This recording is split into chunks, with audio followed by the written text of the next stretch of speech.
It was a perfect February winter day in Southern California. I was going to go up to LA for my friend's 60th birthday.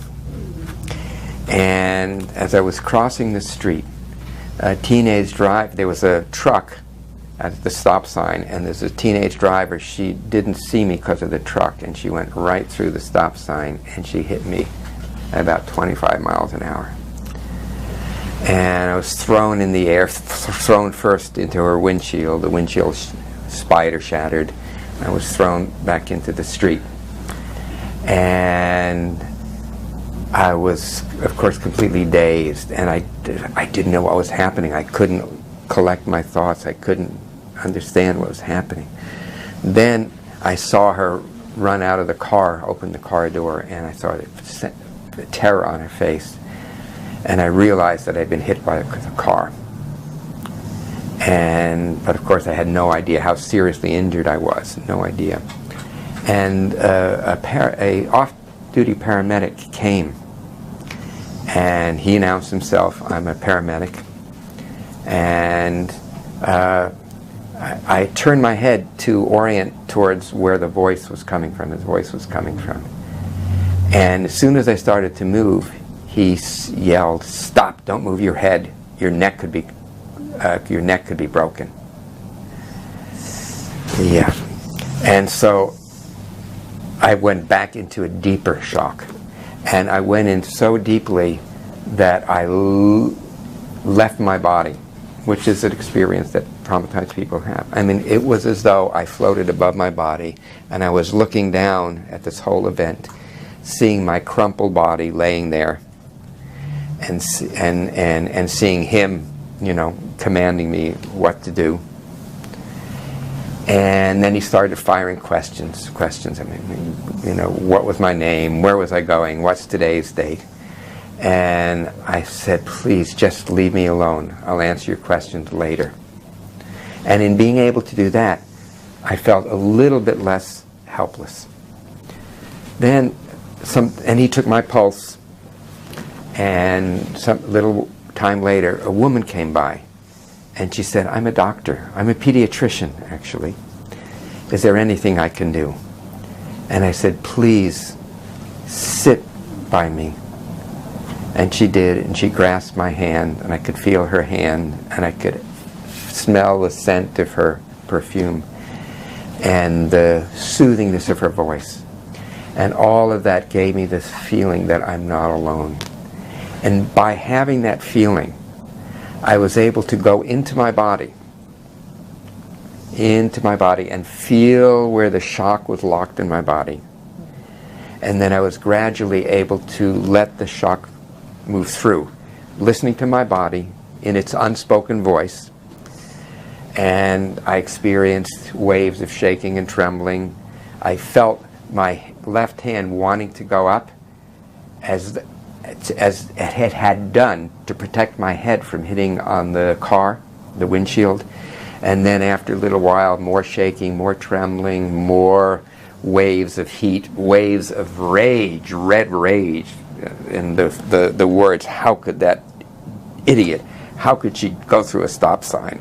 I mean, always trauma, you have to have somebody to blame.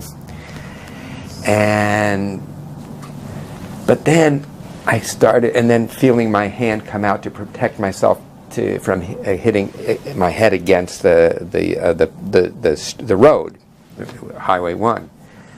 And then the ambulance came, and the woman was very nice. She let me use her cell phone to call somebody to meet me at the hospital. And I had asked, can we go to the local hospital? Because there was one hospital a mile or two away. And she said, no, we have to go to a major trauma center because you very likely have internal bleeding, internal injury. So I said, well, and she took my pulse and my heart rate. And she took it again. And I said, can you tell me what the pulse, what it is, what my vitals are? And she said, no, I'm sorry, I can only tell that to the doctor. And I said, well, actually, I am a doctor. half-truth, right? I mean, I'm a doctor of one kind. And she said, well, I have to check again. She said, something must be wrong. I said, what do you mean? She said, well, your heart rate is 74, your pulse, your blood pressure is 120/70. He said, well, when I talked to the paramedic, your heart rate is about 160. I don't understand. And so then, of course, I never miss an opportunity to teach. And so I explained to her what I was doing. And she said, and when we just arrived at the hospital, she said, you know, a few weeks ago we had a course in critical incident debriefing where we all had to talk about, you know, the horrible things that we had experienced. And I felt so much worse after it. But it seems like you didn't do anything like that at all. Would you be willing to come and teach us a class? And I said, sure. And I gave her my contact information. But this was, I was greatly relieved that my method worked, for sure. But there was another thing that was important. You know, it's nothing that nobody can do it for us. But we really can't do it alone. I mean, even with 40 years of developing the methodology and working literally with thousands of clients, I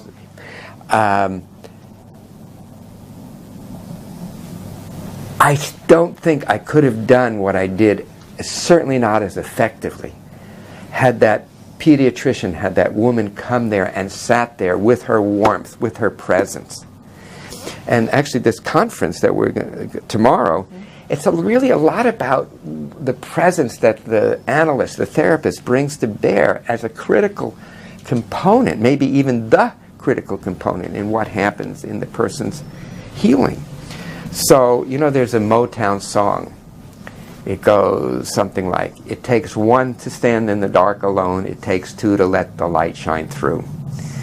So I think this is, and a number of my students have, you know, taken this work and developed it in ways that people use it in their own communities, so that when there's a disaster, they are empowered to help each other, because there's not that kind of mental health capacity, and most of the mental health capacity really doesn't even understand about how to do this work like this. So by empowering people to help each other, I think we have another tremendously important application of this body of knowledge, of this way of attending to and working with the organism and helping people contact that unspoken voice, the voice without words, that voice which is so profoundly wise and timeless, and which will guide us back towards wholeness.